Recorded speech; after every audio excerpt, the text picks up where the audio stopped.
Greetings, fellow travelers through the liturgical year. This is Lisa Davis with a Feast Day Quick Take on the feast of one of the world's most called upon patrons, St. Christopher. There are a handful of saints whose popularity has catapulted them from the pages of the Missal into the mainstream, where they've become widely recognized. I mean, pretty much everyone knows who St. Christopher is, right? Likewise, you don't have to be Catholic to know about St. Francis of Assisi or St. Teresa the Little Flower or St. Nicholas. Poor St. Nicholas, whose sanctity and bishop's mitre have disappeared under a Santa Claus hat. St. Christopher, though, unlike holy but hijacked St. Nicholas, has maintained the basics of his persona through the centuries. Even though his ancient hagiography has lost many of the details and lacks a bibliography of unimpeachable sources, the world still remembers the most important thing about this man of God, the story of his great quest to find and serve the one who is Almighty, and that journey to find him. A journey of discovery, actually, that every one of us takes from cradle to grave, whether we realize it or not, with more or less success. Let's pray to St. Christopher that we all have great success finding our way around all the fake leads, the fraudulent world views, the false gods of our own day. St. Christopher is, after all, the patron saint of travelers in the big as well as the small picture, and his story works as an allegory for our own search. For the full historic effect, I decided I couldn't possibly do better than to share the retelling of his story as written in the Golden Legend, but with a quick sidestep first to explain what the Golden Legend is, as I'm sure many have heard of it and have perhaps wondered. The Golden Legend was the Butler's Lives of the Saints of the medieval era. Blessed Jacobus de Voragine, Dominican Archbishop of Genoa from 1292 to 1298, compiled 153 biographies of the saints most popular in the 13th century. His tidy method of listing out the saints in simple Latin in order of the feast day, beginning with the illustrated biography, followed by the miracles accredited to that saint, and ending with a list of sources, is believed to have been intended for use by priests for preaching and teaching, but it became popular amongst the reading public as well. Though the original legends were probably collected between 1259 and 1266, they hit their heyday when the printing press came along in the 1450s. The Golden Legend was one of the first widely printed books, first appearing in Latin, then in almost every major European language. After circulating throughout the world for several centuries and passing through the hands of numerous scrivener monks and printing presses, many different versions of the Golden Legend came to exist, as copiers and printers added chapters to include their own local saints. Between 1470 and 1560, more than 156 distinct versions of the Golden Legend were printed across Europe. Today, more than 1,000 original manuscripts still exist, the earliest a hand-copied edition dating back to 1265. Many of the saints in the Golden Legend are found in the official canon of the saints, but the legend is a product of its time and is not a definitive list of canonized saints. In its pages, we see a record of veneration in the Middle Ages, including both canonized and non-canonized saints along with holy traditions. The popularity of many saints we take for granted today, however, first caught the attention of Catholics a millennium ago in the pages of the Golden Legend. Saints like St. Christopher, whose biography broke free of the legend and found its way not only into the everyday spiritual consciousness of Catholics, but into the modern lexicon as the go-to intercessor for safe travels. and we can personally attest to the fact that he is a dependable intercessor. We can be assured that this 3rd century saint, though his life story may possibly have been tweaked and dramatized through the ages, was a real man who followed a holy calling and is now in heaven. I do not doubt it for a second. And the moral tale of his legendary life is universal and evergreen. Now, before I turn it over to Kevin, who is going to do the reading for us, you should know that we edited just a little bit of the language for ease of understanding and trimmed the tale for length, stopping short of the extended miracles and list of sources, but including his most famous anecdote, the story of his conversion. But we do know more about his life than most people realize. In a nutshell, Blessed Jacobus describes in his biography in the legend how St. Christopher visited Lycia, where he was miraculously able to speak Lycian in order to preach. He shows him comforting Christians in the midst of martyrdom there, after which he was chastised by the judges by a blow to the face. St. Christopher continued nevertheless to boldly preach Christianity and prayed that God would miraculously cause his staff to bloom into flowers, which miracle occurred on the instant, converting thousands of Lycians. He was ultimately brought before the king of Lycia, who ordered Christopher to sacrifice to the pagan gods of the land. Christopher refused, of course, after which the king attempted to have him killed by several means, all of which miraculously failed, until he was finally beheaded and received his eternal reward.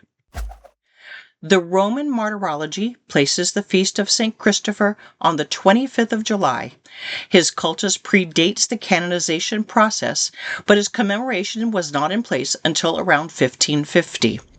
The feast of St. James the Greater taking precedence in the universal church today, St. Christopher's feast is only celebrated in private masses. Interestingly, St. Christopher was dropped entirely from the Novus Ordo general calendar in 1970, during that church's purge of saints, which categorized him as one of the apocryphals. But they still sell St. Christopher medals in their gift shops. Besides being the special protector of travel, St. Christopher is the patron saint of athletes, bachelors, storms, surfing, epilepsy, and toothaches. And so we have the end of the story. Now the beginning, the best part, with our own Kevin Christopher narrating from the Golden Legend. Here followeth of Saint Christopher, and first of his name. Christopher, tofore his baptism, was named Reprobus, but afterwards he was named Christopher, which is much to say as bearing Christ, of that which he bore Christ in 4 manners. He bore him on his shoulders by conveying and leading, in his body by making it lean by fasting, in mind by devotion, and in his mouth by confession and predication, or preaching. Of St. Christopher. Christopher was of the lineage of the Canaanites, and he was of a right great stature, and had a terrible and fearful cheer and countenance. And he was 12 cubits of length, which is 18 feet tall. And as it is read in some histories that when he served and dwelled with the king of Canaan, it came in his mind that he would seek the greatest prince that was in the world, and him would he serve and obey. And so far he went that he came to a right great king, of whom the renown generally was that he was the greatest of the world. And when the king saw Christopher, he received him into his service, and made him to dwell in his court. Upon a time a minstrel sang before him a song, in which he named oft the devil and the king, who was a Christian man, when he heard him name the devil, made anon the sign of the cross on his visage. And when Christopher saw that he had made great marvel, asking what sign it was, and wherefore the king made it, and he demanded of him. And because the king would not say, he said, If thou tell me not, I shall no longer dwell with thee. And then the king told to him, saying, Always when I hear the devil named, I fear that he should have power over me, and I garnish me with this sign, that he grieve not nor annoy me. Then Christopher said to him, Doubtest thou the devil hath hurt thee not? Then is the devil more mighty and greater than thou art. And I am then deceived of my hope and purpose, for I had supposed I had found the most mighty and the greatest Lord of the world. But I commend thee to God, for I will go seek him for to be my Lord, and I his servant. And then departed from his king, and hastened him for to seek the devil.